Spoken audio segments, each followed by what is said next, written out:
Je suis Benjamin Sibyl du service civique européen et aujourd'hui je suis avec Antonin et Enzo, deux jeunes qui sont ici avec nous au Forum économique et des collectivités de Mikołajki en Pologne. Mais vous n'êtes pas là par hasard, je crois. Qu'est-ce que vous faites ici et pourquoi est-ce que vous êtes en Pologne? Exactement. Pour commencer rapidement, donc moi j'ai rejoint Service civique européen il y a à peu près un mois, au sein de la French Tech Warsaw.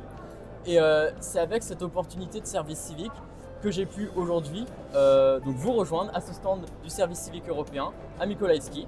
Et c'est vraiment une très belle opportunité où on peut rencontrer plein de gens, et où beaucoup de choses se passent, on peut voir beaucoup de diversité, beaucoup d'activités différentes, et où on a vraiment l'occasion de voir comment se passe réellement un forum économique, de quelle manière, comment les panels se formulent, et tout le cheminement qui arrive à en faire un événement qui réussit. Enzo, ce service civique, comment ça a fonctionné pour toi? Tu as candidaté? Comment ça se passe sur place? Est-ce que tu peux en dire un peu plus? Et c'est quoi aussi cette French Tech Warsaw? En quoi tu sers l'intérêt général aujourd'hui? Alors oui, déjà, je remercie également la présence au Forum de Mikołajki qui est absolument incroyable. Ce qu'on vient faire ici, ça dépend bien évidemment de ce qu'on veut y faire parce qu'il y a absolument tout à faire si on le veut bien. Et la French Tech Warsaw, c'est donc en fait, il y a plusieurs French Tech, il y en a plus d'une centaine dans le monde qui connectent les écosystèmes tech, notamment des startups françaises avec les antennes des French Tech partout dans le monde, et notamment à Varsovie, qui est un pays extrêmement développé dans la tech, sur la medtech, la deep tech, dans les AI. Très intéressant. Moi, je suis project manager, donc plutôt autour de l'événementiel, parfois de la communication, et donc aujourd'hui, je suis ici en tant que service civique européen pour essayer de faire connaître un peu plus l'initiative qui m'a permis d'avoir cette opportunité formidable de travailler à la French Tech Warsaw. Alors vous faites un service civique français à l'étranger. C'est dans ce cadre que le service civique européen vous a déployé et soutenu. Concrètement, comment ça s'est passé au moment de candidater? Comment vous avez choisi votre mission? Ça s'est passé comme un recrutement normal. On est allé sur le site du service civique et on a pu voir l'annonce. Donc bien sûr, chaque personne est libre de choisir une annonce en fonction du pays, parce que c'est classé par pays, par mission, par organisme. Donc on peut tout voir comme ça. Oui, recrutement avec effectivement les entretiens, avec également du coup l'aide du service civique pour le logement, ce qui n'est pas négligeable. Et une vie absolument formidable dans la ville qu'est Varsovie, bien évidemment. C'est aussi un des grands points forts du service civique européen qui peut envoyer des jeunes comme nous dans des villes où il y a énormément de choses à faire, Varsovie étant pas du tout la dernière.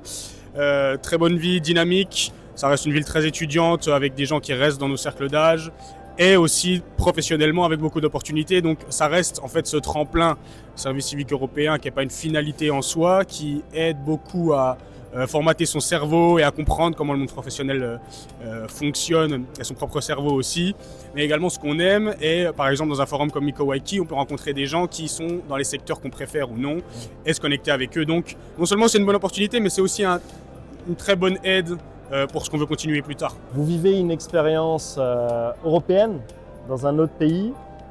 Vous le faites au service de l'intérêt général, en portant cette mission pour la France d'essayer à développer l'écosystème business et tech français dans ce pays. Pourquoi ce choix à votre âge? Pourquoi vous avez choisi de faire ça maintenant, ici?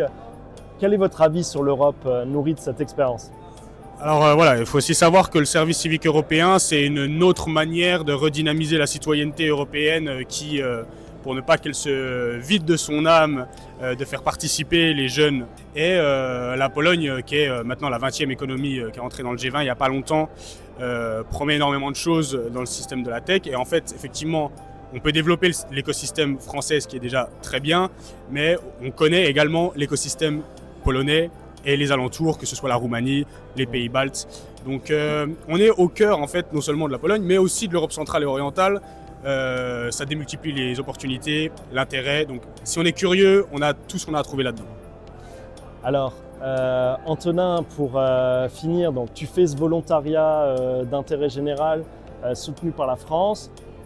Tu es soutenu à peu près à hauteur de 650 €, ce qui te permet aussi de payer pour ton logement et tout ça. Mais au-delà de ce service que tu rends, C'est quoi un peu ton impression du pays? Est-ce que tu as pu un peu te confronter à la langue, à la culture? Comment ça se passe sur ce plan-là? Oui, tout à fait. Donc moi, contrairement à Enzo, c'était ma première expérience en Pologne, donc j'avais jamais eu l'occasion d'y aller réellement. Et ça a été en fait l'occasion de découvrir peut-être une Pologne comme on la voit pas en général. Donc vraiment d'être intégré dans la ville et voir qu'en fait il y a vraiment une vraie scène. En l'occurrence, nous on travaille dans la tech. Il y a une vraie scène de jeunes entrepreneurs, jeunes ou moins jeunes, de personnes qui ont des choses à dire, qui ont des choses à faire. Et ça permet vraiment d'être intégré dans un écosystème qui grandit à une vitesse phénoménale. Et ça permet d'avoir en même temps ce petit cadre français, donc dire on sait où on va, on sait qu'il y a un encadrement français quand même, mais on est sur place et on voit comment les choses se passent ici. On voit réellement ce qui s'y passe, ce qui s'y fait. La tech en plus, il y a des opportunités à l'infini pratiquement. Donc que ce soit aussi bien au niveau du pays que du sujet, notre mission, on a vraiment beaucoup de choses à faire, on a vraiment beaucoup de choses à voir. Et la langue reste la partie un peu plus compliquée puisque le polonais n'est pas une langue facile. Ça fait pas extrêmement longtemps que je suis là non plus, mais j'essaye d'apprendre tous les jours. C'est le meilleur moyen d'apprendre la langue, être directement dans l'écosystème. On peut pas faire mieux pour apprendre la langue. Et je sens l'amélioration, vraiment de jour en jour. Et ça me permettra d'avoir une nouvelle langue, entre guillemets, que je pourrais être capable de parler d'ici la fin du service civique, je l'espère. C'est quoi votre message, chacun en quelques mots, pour la jeunesse de France? Eh bien, mon message personnel serait tenter les choses. Si vous avez quelque chose qui vous tient à cœur, allez-y. Peut-être que ça échouera, ça fait partie du jeu. Vous apprendrez beaucoup plus dans les échecs. C'est même une bonne chose d'échouer dans un certain sens. Mais essayez, en fait. Rien ne vient à quelqu'un qui n'essaye pas. Donc, tous ceux qui ont réussi quelque chose ont essayé, tôt ou tard. Donc, allez-y, prenez les risques. 100% des gagnants ont joué, on l'a bien compris. Et toi, Enzo? Si vous savez pas quoi faire, moi j'ai fini mes études l'été dernier, c'est très compliqué de se décider, on a l'impression qu'on va s'enfermer dans une case. Le service civique est en partie là pour se débloquer ça. Essayez de faire une mission là-bas, vous aurez moins de responsabilités que dans le travail que vous aurez plus tard. Vous pouvez choisir si ça vous plaît ou non ce que vous venez de faire et vous êtes tout de suite intégré dans un environnement international. C'est une des meilleures progressions que vous puissiez faire avant de commencer votre vie professionnelle.